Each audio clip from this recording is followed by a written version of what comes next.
All right, we are starting our meeting, and first I want to introduce our Spanish interpreters. Please introduce yourself and put your information in the chat as you already did.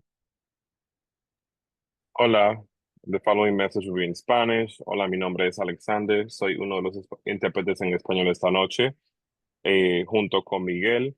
Para interpretación en español, favor de por favor marcar el siguiente número de teléfono, el cual es 347-966-4114, más el signo de número, número de ID o número de PIN 572-944-151 más el signo de número. Repito, para interpretación en español, por favor marcar el número de teléfono 347-966-4114 más el número de ID o PIN 572-944-151 más el signo de número. Por favor, mantenga su dispositivo silenciado para no interrumpir la interpretación. Spanish introduction complete. Thank you so much. All right. Give me 1 second. All right. All right. Good evening, everyone, and welcome to our class size committee meeting. As this school year winds down, I want to take this moment to acknowledge something really important. We're still here. We're still committed, and we're still fighting for the classrooms that serve our children better. And what we do right now, tonight, has the power to shape not just the end of this year, but the future of education in our district. We're not just holding a meeting tonight, we're setting a new standard, one that says our children's learning conditions matter to all of us. And we won't stop showing up until equity isn't a goal, but it's just given. To our parent members, your presence is powerful. We're going to acknowledge you tonight, and I want to thank you for continuing to show up, speak up, and push this work forward. Let's carry this momentum into the summer, into the next year, stronger than ever, because, like, what's his name? Mahatma Gandhi says, the future depends on what we do in the present. Let's get to work. And to get to work, I want to start and I want to introduce the district manager of operations and special projects for our district, Raj. Raj, thank you for coming, and please give us our update on our class size. It's actually good evening, everyone. It's a pleasure to be here with you this evening. As always, as a district, we look forward to being absolutely transparent as possible around data, and Vic and I are going to provide some general information, nothing too specific because there's some restrictions around some of the materials we can share. When those barriers are alleviated, then we can share some more specific information. So as far as class size goes this year, for District 28, I would say it's been extremely successful. 24 of our schools received funding of some sort, which accounts for 117 class reductions across the district, which is extraordinary. That's essentially, we're going to need about 100 teachers or so, give or take. And all of our principals are actively recruiting right now. We had a really successful job fair, teacher recruitment fair a few weeks ago. So District 28 is in a good position. Everybody wants to come work with us. So I don't anticipate much of an issue with recruiting and hiring and staffing. However, across the city, that may be a bit more of a challenge. We are a very desirable district. So that said, I think an entry point for us to move forward is looking at how we can address space issues that are going to arise once the percentage moves to 80%. So this year, the target was 60%. I'm certain the city is going to reach that target. However, 80% is going to be a lot more challenging because for the most part, we've exhausted all of our space utilization by having 117 or so additions. So I think the next goal for us to start really galvanizing our focus towards space and where can we possibly work with our all of our stakeholders to address the space issue, particularly around Hillside. There is some rezoning issues that are coming up, so that might be an opportunity for us to have conversations with our elected officials and families and a variety of stakeholders, certainly this team, to move the conversation forward. In addition to that, we have reached out to Central and SCA about potentially leasing some space for the Q99 campus, which is right next to the annex. So I think that might be an entry point for us to have conversations with some of our constituents about how we can get that space. It would do two things. It would allow for us to reduce some capacity for our 206 campus and our 175 campus, which is just very crowded as well. And potentially it could open up a space, an opportunity for potentially a D75 placement there as well. So I know this year our applications were extremely successful. 24 schools received something, and I can share this. One school received 14 sections, right? That's a lot. Essentially 14 classrooms are going to be reduced in one building, which is extraordinary. That said, moving forward, I think our lens should be a little different, because we have, as I shared, we have basically maximized the utilization of most of the space in all of our buildings. So now the entry point is where we're going to put the rest of our children, right? Specifically, our middle schoolers. So our 217 campus is extremely crowded. There is also an annex on park space. 358 is also a magnet school that's very saturated, and they're competing with 349 for space as well. So again, I think we're going to have to lean into a conversation about building physical structures somewhere. And I think, if Vic can share a little bit about the rezoning stuff, that would be helpful. Vic, you want to add anything? In terms of the rezoning, there's not much that has changed. I think hopefully by June, we'll be able to get a little bit more information from them. But going back to, I think there was a question from Ms. Jessica Zillow, about how the reduction was achieved.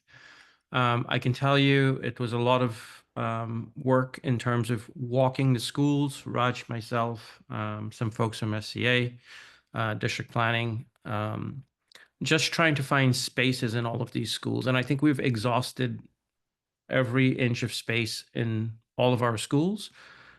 So I think the challenge, as Raj said, next year is probably going to be finding exterior spaces. We had made some suggestions regarding 217, for example, with the temporary building that they have, to maybe build above. There's a park space similar to what 157 did, but apparently the Parks Department is against that. So we have to come up with other ideas. And I think the people on here hold a lot of clout, and we need to lean into that. Lynette, Adriana is on here.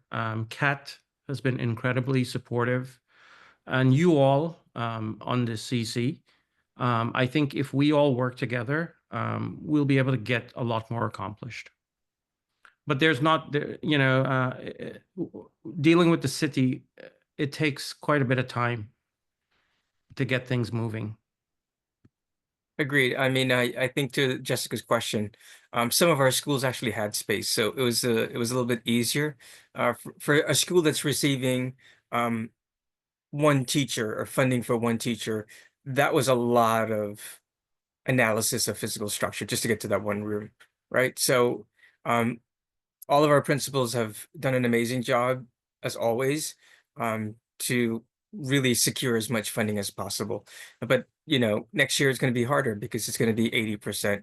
And, you know, one of the things that we're reluctant to do is, as a community, I'm pretty sure the city doesn't want to do this as well, which is get into a situation where we're submitting exemptions on a consistent basis for our schools, right? Because that's the next step. And that's not something, you know, our families and our constituents, certainly the district team and Superintendent Blake, that's not something we're comfortable with as well. So to Vic's point, I think, you know, what we're messaging is that our perspective needs to shift a little bit away from physical space in buildings to a more multi-stakeholder approach around physical structures being built. Yeah, and I'll add, I'll give an example. Raj and I walked a space. It was a locker room, and we were trying to convert to classrooms. But there's a lot that goes into that. So it's not that you look at the space, there's ventilation issues, where the fire extinguishers are, windows, access. And those things take time. You have to get an architect in.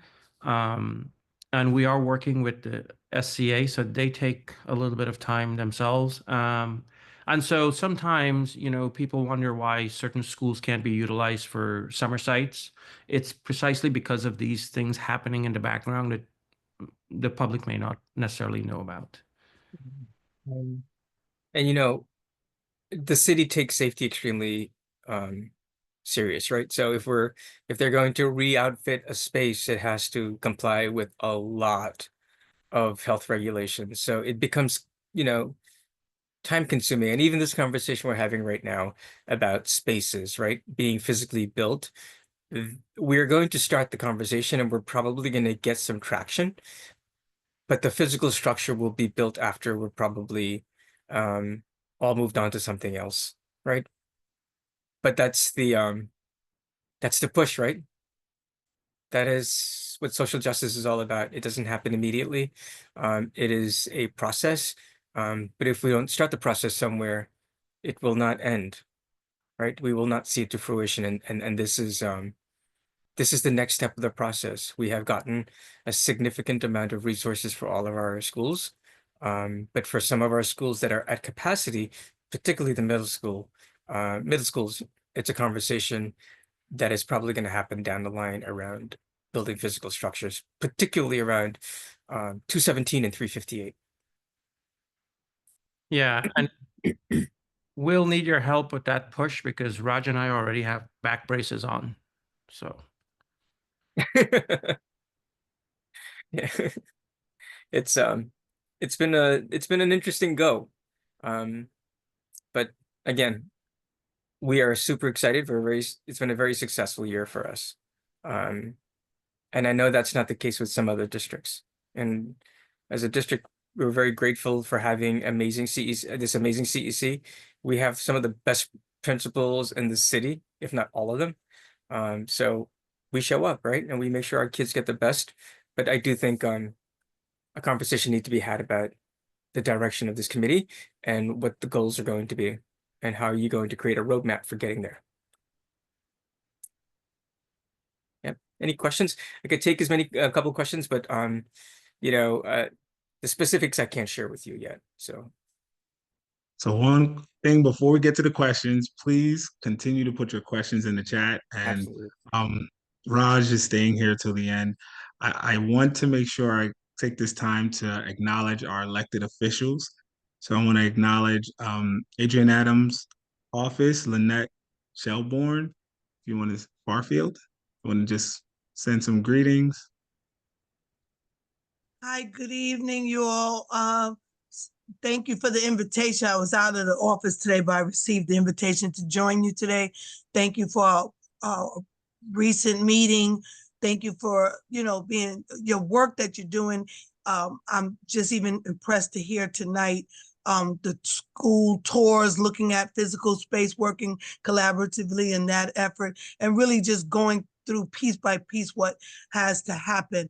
And on behalf of Speaker Adrian Adams, thank you for giving us the firsthand look at what the needs are that I can on, as a staffer, be able to articulate all these details. What I would ask, you all mentioned several times in this meeting that you have experienced great success. If you can outline that, what's working and what's not, then we can go, work within that parameter as well. But it sounds like you had great success as well already. I'm just not sure, 100% what that is. I'm sure I missed it in various meetings. I'm sure it's already been discussed. You haven't visited me this year, Lynette. Usually I find you in one of my schools. So yeah, I have. We had another staffer assigned to so I don't the get to see you schools, anymore. Okay. but I'm gonna have to take it back. Okay. I had turned it over to two staffers for 27 and 28, but I'm being asked to come back on board. Yeah. Well, I look Thank forward to you. seeing you. Yes, absolutely. I'm on it. Thank you. So thank you for showing up for us tonight, as you always show up for us. And I want to now introduce Catherine Zapata from our Queensboro President's Office. Say a few words. Hi, everyone. Good evening. Thank you so much for allowing me to come and obviously listen to the insights and all the inquiries related to class size mandate that is coming down the pipeline. Definitely just want to reiterate that the borough president has been working very much closely with District 28 office. We have been a part of numerous walkthroughs, but obviously there's still a lot of work to be done. It's great to hear that 24 of the schools have been approved for the application, and definitely want to acknowledge the concerns that Vic and Raj arose regarding space. As you all know, the borough president, alongside with council member Natasha Williams, are working on a Jamaica rezoning, and a lot of schools in District 28 are a part of that conversation. Definitely more to come in the coming months or so once that is solidified. But we are definitely putting the schools of District 28 as a forefront, and those that need the support as a priority. So thank you once again for allowing me to share space with you all. Thank you, Catherine, for always showing up for us as well. And our next, Elizabeth Saumi.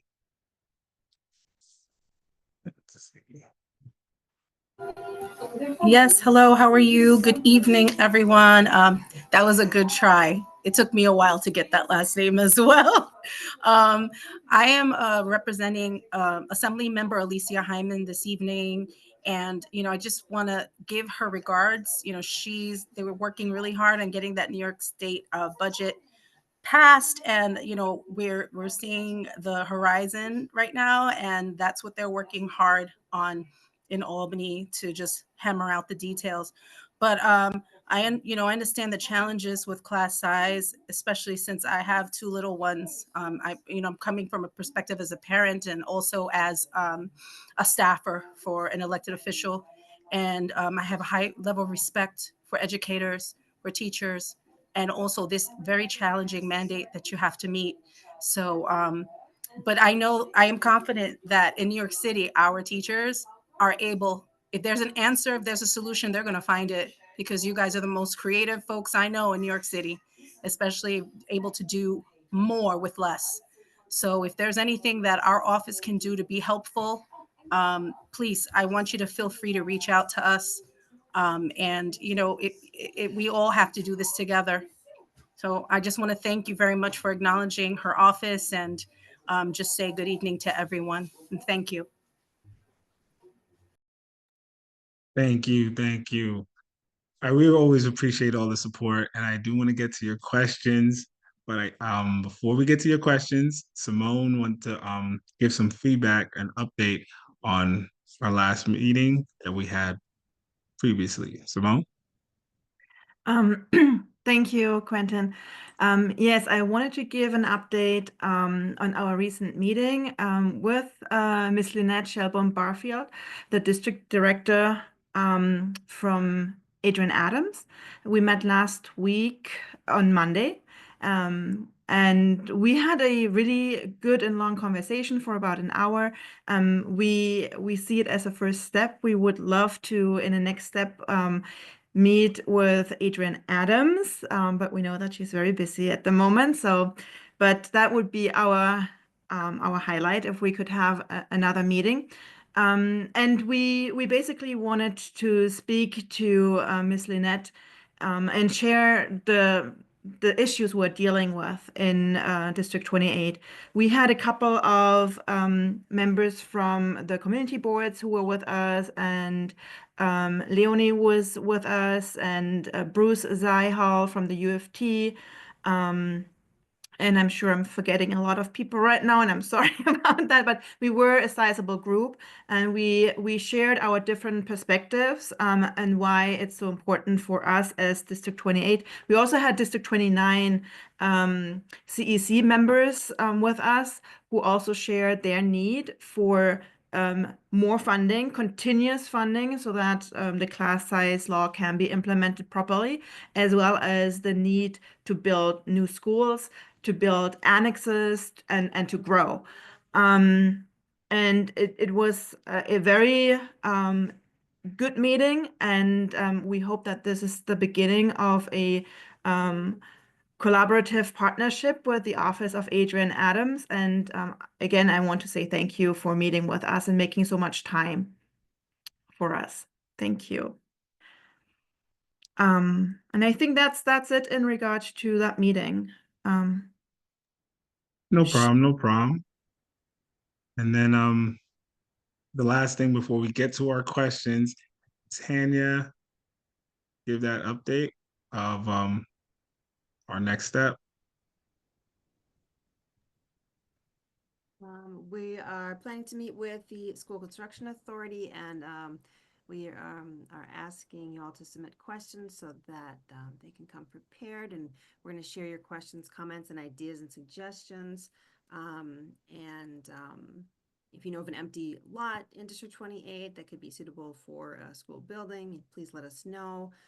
We're interested to work with them to find ways to lease, build annexes, new school buildings, same thing that was discussed earlier. So as you may know, our district is one of the most overcrowded, right? So we're trying to ensure that we can implement the class size law. It's not going to be easy. So any feedback we've got from you is going to be greatly appreciated. You're the eyes on the ground. So thanks. Thank you, Tanya. And now we will get to these questions just to get more clarity and understanding of what the concerns are. So Adriana, I see your hand is up.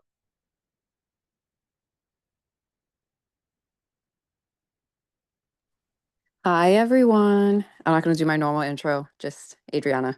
I have a question regarding asbestos abatement. So I know that this didn't necessarily cover schools that require additional space in order to meet the class size mandate. But if there are some rooms that are going to be either refabbed or touched up, et cetera, and we come across asbestos in that process, is SCA footing that bill? Is the city footing that bill? Or are the individual schools via this funding going to be footing that portion of the bill? I'm asking because of the huge story that broke recently about the city's failure to actually properly monitor and abate our school buildings of asbestos. Thank you. Thank you. Well, do you have anybody that can answer that question from our district? Go ahead, Vic. No, I was saying that might be an SCA question. Yeah. My understanding is that once construction starts in any building, excuse me, whatever is found is covered by SCA and the city. That does not come out of the school's Galaxy funding.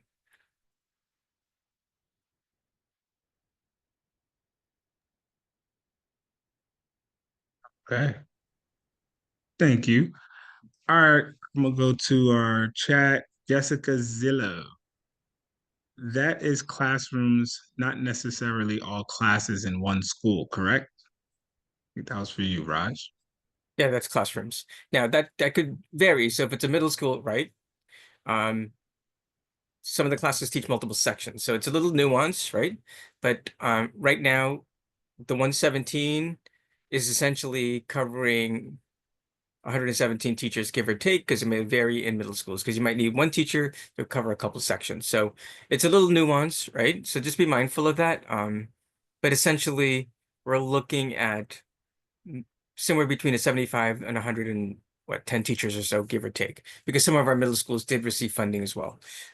So it's not stationary classrooms like you would have in an elementary school. So in an elementary school that's getting 5 teachers, they may need 4 classrooms, but one of them is going to be a cluster that does coverages. So just be mindful of the design of schools and how they function, because it's not a one-to-one corresponding allocation, if that makes sense. Yeah, thank you. You're welcome. All right, Vanessa Sparks. Good evening. Good evening. Good evening. I have a question as it relates to co-located schools. So District 28 has a number of co-located schools. I believe all of the co-located schools, I believe in District 28 fall in the Jamaica area within the confines of Community Board 12. I am a member of Community Board 12's Education Committee. One in particular comes to mind is York Early College Academy, which is co-located inside of the MS8 building, along with MS8 and the Emerson School. And the the uniqueness about that school is that it is a middle school and high school. So as far as the mandate is concerned, there's one mandate I understand for middle school students and another for high school students.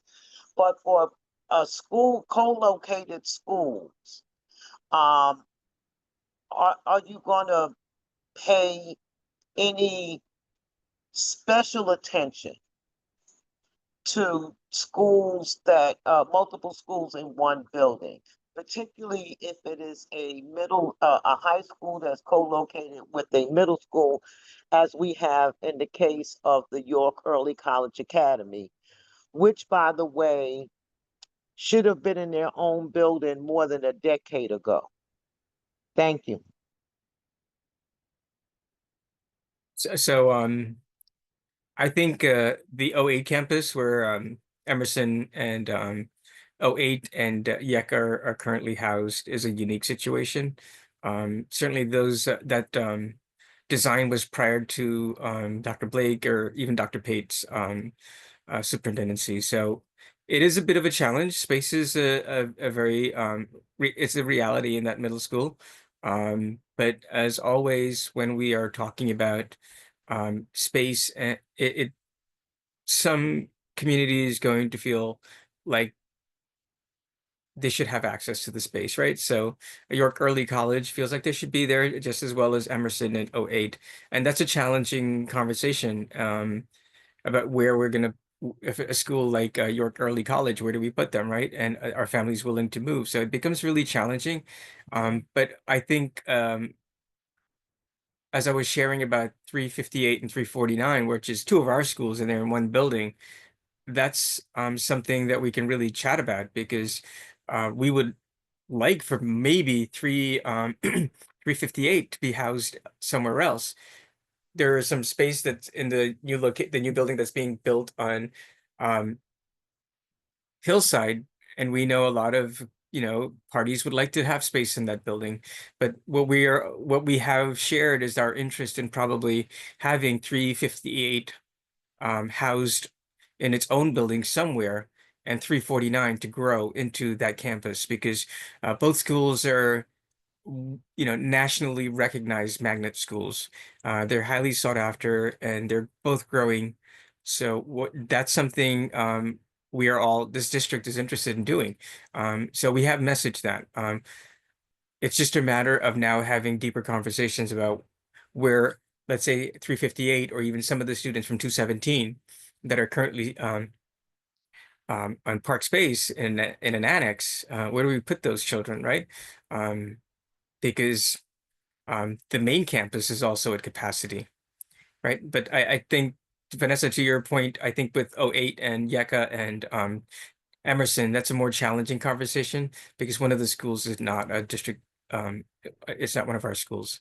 But for schools like 349 and 358, those are our schools, and we're already messaging some options around how we can alleviate the pressure there, particularly around building more space.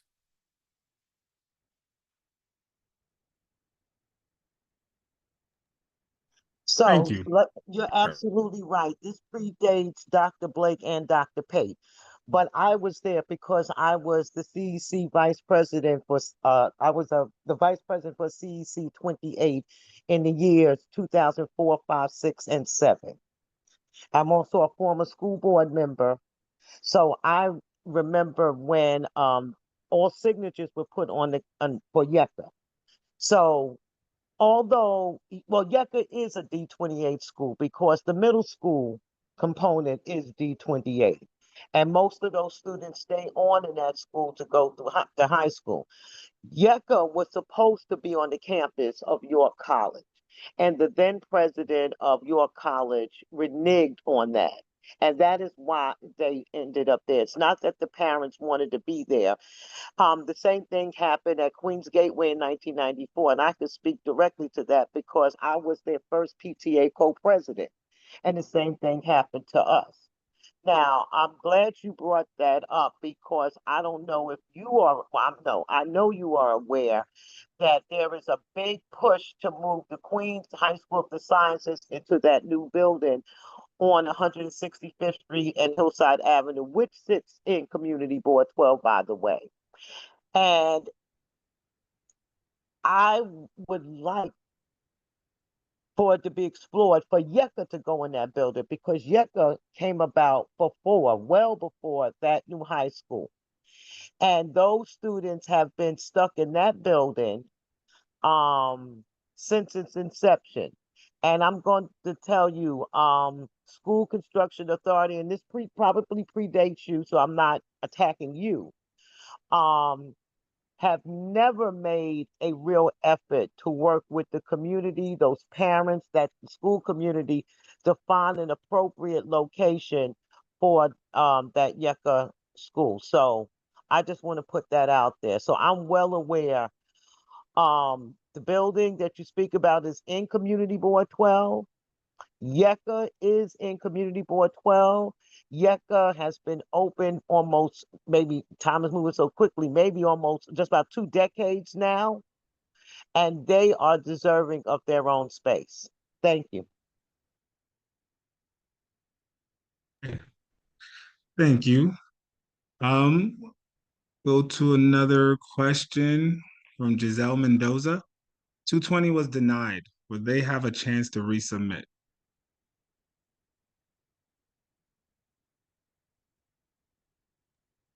Unfortunately, I cannot speak about specific schools. No problem. And then there's a question I believe, I guess, is for Catherine. The borough president continues to allow more huge apartment buildings being built, but no new schools are being built. How is this issue resolved when I'm not sure the issue is not being addressed at the community board or borough level?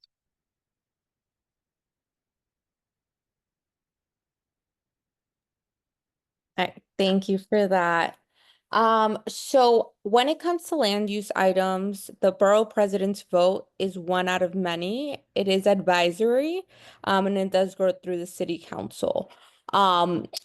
When he does speak about supporting an existing building, what's always top of mind is schools and the larger impact. Hence why they all will go through your respective community board, and will ultimately go through the city council. So it definitely is a priority. that I think I've said this in this meeting previously and to the committee members, if there's a specific project in a specific area to which you're extremely concerned about, of course, we've spoken about District 28 being overwhelmingly overpopulated and has been throughout the years.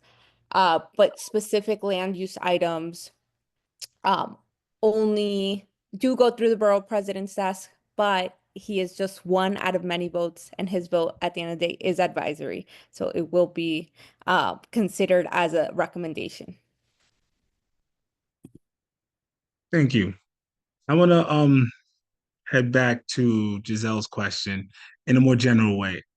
If a school is denied, will that school have a chance to resubmit their application? So I think that's a complex question, right? I'm not going to speak about the school specifically, but if there was the application was denied, there was a particular process. There's probably a reason. That's probably an adaptive challenge, not a technical one.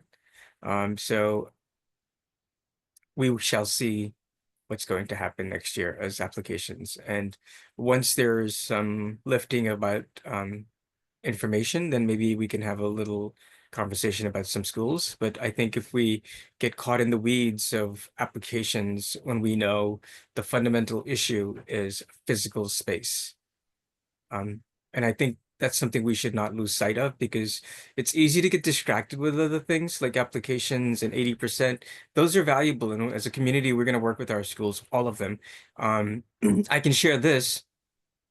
All of our principals weren't on calls sharing ideas about how to complete a strong application. So all of our applications, I read them all. I read every single application from cover to cover. They were extremely well written. So if a school is being denied, there's a reason. And unfortunately, I can't share that right now. But 80% is a reality. Where are we going to find those spaces if we've maximized every conceivable space in our buildings? And as Vic shared, with one of our schools, we're trying to outfit some locker rooms, right? That's going to take 1.5 years or 2, right? Because of safety concerns and all of the stuff that comes along. So for example, Adriana's question about asbestos, you never know what's going to happen when you start fixing spaces, right? That may lead to delays or nothing. Those of us who own homes, once you open up a wall, you know what happens. You never know what you're going to find in there, and the cost goes up and delays. So with that said, I think understanding that and knowing that this is a really complicated issue from where we are now moving forward, because space has been maximized. And again, I think again, as a community, we need to start thinking about how do we galvanize all stakeholders with the message that we need physical structures to be built. And that should be our entry point. Yeah, and because that's where we're going to go. Vic, I'm sorry, go ahead. No, I was just going to piggyback off of that. I'll give another example. In 2014, we applied for bathrooms at PS 54. And they got the bathrooms when I left. So in terms of time span, that would be the amount of time that it could take to potentially, because as they began breaking the walls, they were finding asbestos, and it just took a very, very long time. I'm relatively new to this district office, but one of the things I notice and one of the things I would like to change is there are a lot of parallel conversations. And I think with regard to this specific issue, it would be beneficial to get the rezoning committee, SCA, all of us in one meeting so that we can get a sense of where everyone stands. Because going back and forth, I don't think is so helpful. I think if we got everybody together, we could get the answers to most of the questions, and we'll have some sense of where we're going, where we are, and where we're going. Yeah, I thank you for surfacing that, Vic. Catherine is here and Lynette is here. Both of these constituents we have really great relationships with, as well as the CEC here, right? So I think to Vic's point, we really need to galvanize around one messaging, getting folks into a space and having really deep conversations about what is going to be our goal moving forward as a team, right? Because if you don't have a goal, you're just in the weeds, right? And Vic, who's worked with me, the first thing I ask is what's the goal and what's the action plan, right? That's it. You need a roadmap. But Queensborough President's office is on board with these conversations, as well as Adrian Adams's office.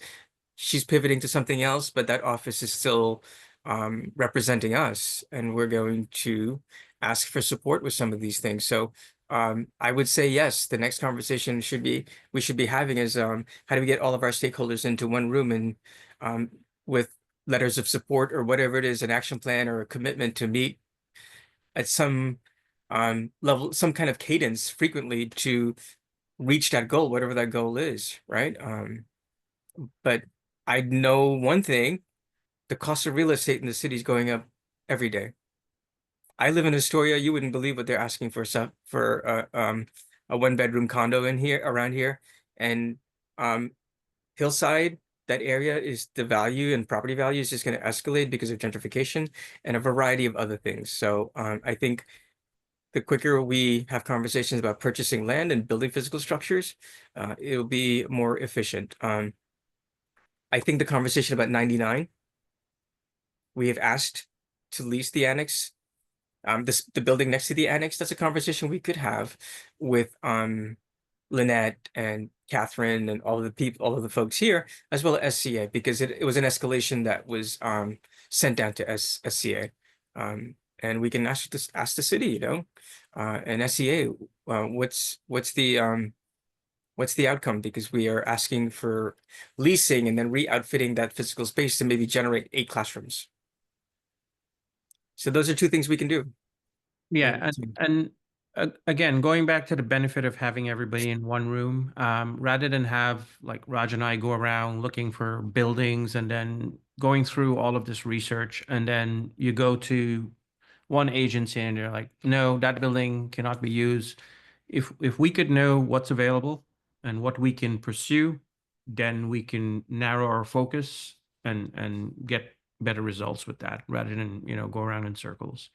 And if you guys are okay with it, we could try to get that meeting. Exams are happening now. We have graduation, but maybe sometime end of June, we could try to get everybody either into a room in a school, if it's okay. I can try and arrange that. Yeah. Thank you. Forgive me. I'm sorry. I forgot to mention Vanessa's on the call as well from Community Board 12, which is also a great partner. So we can, again, everybody's in this room. Everybody in the room right now can help to move this forward. So got to activate the resources, right? So.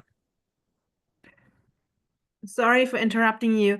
The only reason why I unmuted is because I noticed that there is some confusion about around the word rezoning. This rezoning doesn't mean, and maybe you can better explain, Vic and Raj, but from my understanding, it's not the rezoning of a school.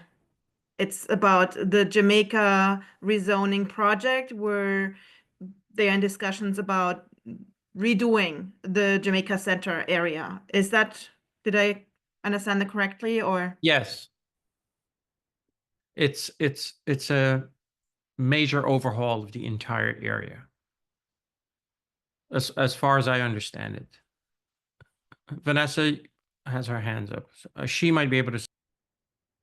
Yeah, so the Jamaica rezoning plan, it will run from Hillside Avenue across Jamaica Avenue, across Liberty Avenue, and actually down Merrick and Gabriel Boulevards to about 109th Avenue. And those areas from Hillside all the way down, all are in Community Board 12 and also CEC28. So this is of huge importance to the Community Board 12 community, because we would be affected by all of it. And I'm so sorry that when this initiative or the thoughts of this first came about, they didn't listen to the community because the community said to them, why is SCA not a part of this conversation? Because if you're talking about 15,000 units, which is what I think they said, you have to talk about building schools. And it's only been as of late, has there been any mention on the part of city planning regarding schools? So I'm glad that this has come up, because most of that rezoning, all of that rezoning will be in Community Board 12, and most of it, the overwhelming majority of it, will also be in District 28. Thanks, Vanessa. Yeah, I think it's about 12,000 apartments they're trying to add, as long as restructure some of the transit lanes and get more park space. But if you're going to increase living space by 12,000 units, you've got to figure that you're going to get a significant amount of students in, right?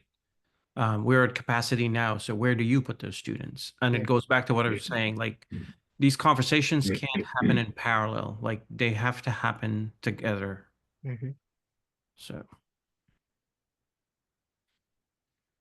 Oh, thanks. I know Catherine wanted to add an answer to that as well. Yeah, no, I added a couple links so folks can see where the rezoning's at. Very similar into the Auburn East rezoning that's going on currently on the Rockaway Peninsula. Very similar to what happened in the Rockaways. So this will be a rezoning that has been incentivized by Councilmember Natasha Williams and the mayor, and in the coming week, well, in the coming months, after it goes through the community board's desk, it will go through the borough president's desk for review. Vanessa?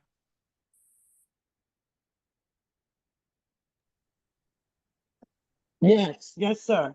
Oh, I thought you had your hand raised. Oh, no, I'm sorry, I didn't put it down. Okay. I just want to reiterate, this I'm not going to drop in the lap of school construction authority, because I don't think that city planning ever brought them into the conversation initially. And it's only now that they're talking about this. Now, the other thing, and I don't know if this is a I doubt if this is a school construction issue. I know some time ago, several people had asked about the possible reunification of merger, and this is at the high school level, of multi schools that are in one building. So we have schools peppered throughout Southeast Queens where there are 3, 4, 5 different schools in one building. I don't understand how this mandate can be met in buildings like that. And I would love to see the exploration of the possibility of all or many of those schools being merged back together.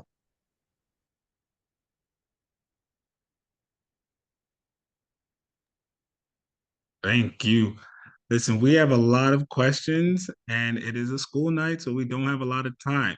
So I want to just let everyone know that we will be getting all these questions answered. A lot of them have particular information that we can't just answer directly, as the district leadership already mentioned. When it has to do with a specific school, they can't give out that information, but we will, to the best of our capability, get all of these questions answered and reviewed and followed up on our next meeting.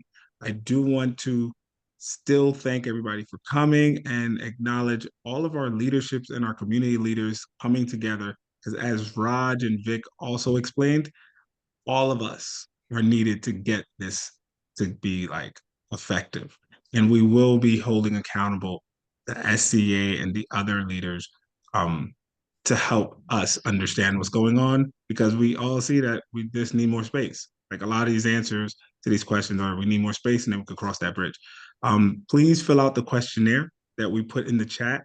We need those questions to be answered because they want to be prepared to come to our meeting, because they already know that we're going to hold them accountable. That's just what we do in this district, and we hold people accountable. So please fill out that questionnaire, share that questionnaire. And if you have any other questions, you have the link. But as we close, I just want to give our council members, wait, before we go to our council members, I want to acknowledge our volunteer parent community leaders that wanted to be a part of this board. So give me 1 second. I don't want to mess up your names, but 1 second. I see you guys here, and I will acknowledge you. So we have our parent leaders that we ask people to, of course, nominate themselves if you want to be part of our board, and you guys spoke up. So our first parent leader, Adriana Alicia, save your applause for the end. And then we have Bruce Zihal, and then we have Jessica Zillow, just like in the chat. She has the most questions, holding it down. No one could top you, Jessica. And we have Mike Zavon, Haley Pahalad, Rachel Weller, Catherine Rada, Catherine Zapata, Giselle Mendoza, and Heather Bears Demetriadis. We will be following up with you all in an email on the next step and the what we're building from there, so we could all have better communication. But we want to thank you for stepping up to help us get this mission out better. And I want to give this time out to any council member on this committee. If you want to say a few words, or if you felt like something wasn't asked, this is a good time for you to mention that. Council members. Yeah, go ahead. Just to add on what you just said, so committee members from parents, principals, and parent coordinators, we will be reaching out to you, and we haven't forgotten about you. We have been very quiet, but we have been doing work in the background, and we are planning to work with you together so that we can help and work together with our district team and the elected officials to really come up with plans to make this work in our district. And we need your help, so please stay tuned. We will reach out to you. But we are really thankful for you being here and being patient with us too. Awesome. And the other council member, oh, I like that heart. All right, all right. And okay, I had a little saying. So thank you for showing up with your ideas, your voices, and your commitment to something bigger than ourselves. Every moment we spend together in this space, challenging the status quo, asking tough questions, and proposing real solutions is a step closer to our classrooms that our children deserve. We may be nearing the end of our school year, but this work won't end. It evolves. And because of this committee, I truly believe that tomorrow holds a promise of more equity and more impact than yesterday. Let's carry this energy forward. Let's continue to lead by example. And most importantly, let's remind our communities that when parents, educators, and advocates come together, progress is not only possible, it's inevitable. Together, we are not just reacting to a broken system, we are reimagining what's possible. Thank you all, and here's to a better tomorrow, a better school year, and a better night. Enjoy your night, everybody. Thank you, everyone. Good evening.